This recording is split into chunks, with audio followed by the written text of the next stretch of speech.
Get ready with me, Wifey edition. I am home for my honeymoon and I'm a wife now. It's been so amazing to feel like a wife. I don't know. I didn't think that I was going to care. In my more cynical days was like, why would anybody care about a piece of paper that says that you now owe somebody half of your assets, because in the state I live in, it's a community property state, and I had been pretty burned by divorce. And so I was like, why would anybody ever want to get married? Like, especially because if it doesn't work out, you have to go through a divorce to no longer be married. But then I met my person and my soulmate, and the rest is history.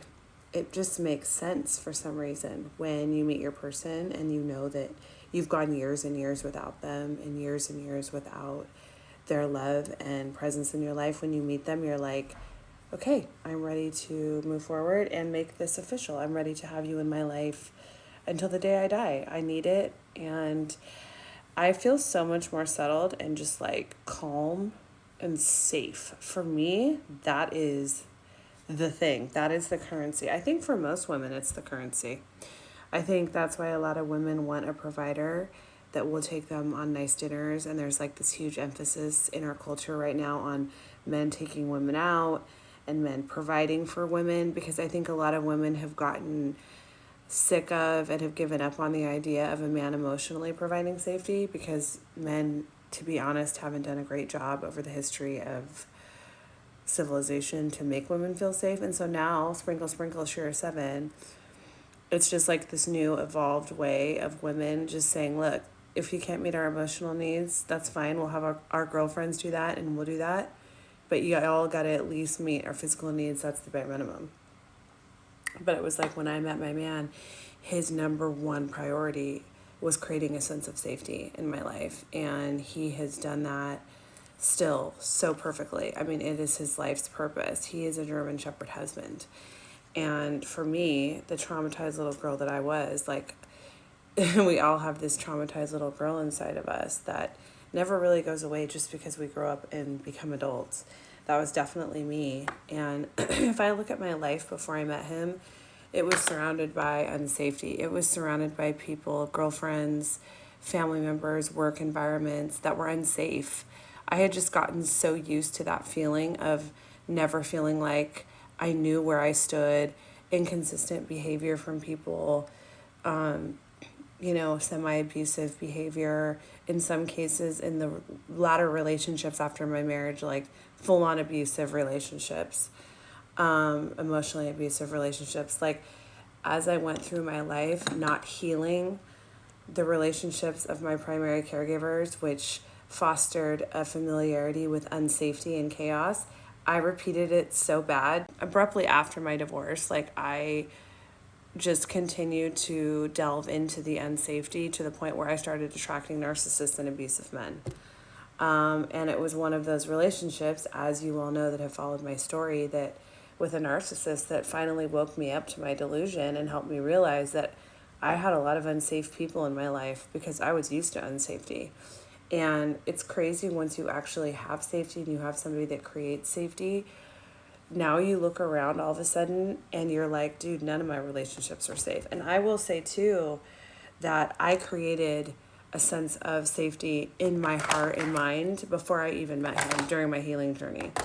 So I give myself credit for the safety that I created, so that when I met him, I knew now what it felt like, and I would settle for nothing less because I was giving it to myself.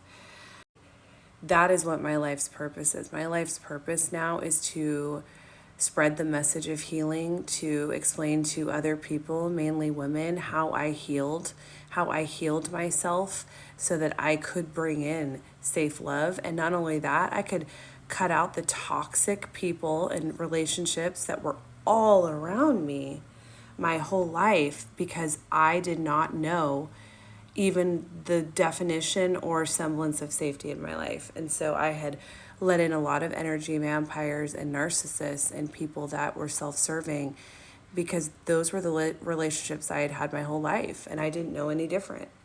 So this summer I have been writing my book, 2 weeks to Soulmate, And it's based on the series that I did here on TikTok. It's a 14-day soulmate manifestation, and you can find it back on all my videos to get like the rough draft or like the outline of the book that I'm writing, because it's here on the app. But I'm writing a whole book to help women who truly want a soulmate relationship, who truly want to feel safe in their lives. Like, I'm taking them through the process of how to get that and how to create that within themselves first, so that it can then attract a man who can create the same amount of safety in their lives, if not more than they've created themselves. And I know that that's my life's work and passion at this point. And so I've been writing it. I'm on chapter 5. So I've written a prologue and I've written through chapter 5. And I'm also including at the end of each chapter like a little exercise that you can do. I called it the soulmate connection. And it's an exercise that you can do to really hone in that specific step. Eventually, I want to do a workbook that goes along with the book. But when I release the book for publication, probably by the new year, I'm going to sell it here on TikTok Shop and also on other major book retailers. But it'll have a corresponding workbook in the near future that goes with the 2 Weeks to Soulmate actual novel itself. But that's what I'm working on right now. And I'm also working on a course with my husband. We have a combined account called mypersonpeptalk that I'll tag here. It's a fledgling account, so if you would go over and follow that, I would really appreciate it. That is where we're going to be releasing our course. And it's to help couples, it's to help men and women individually step into their divine feminine and divine masculine, so that they can eventually meet each other in divine union, or just be more in their masculine and feminine individually or within their relationships.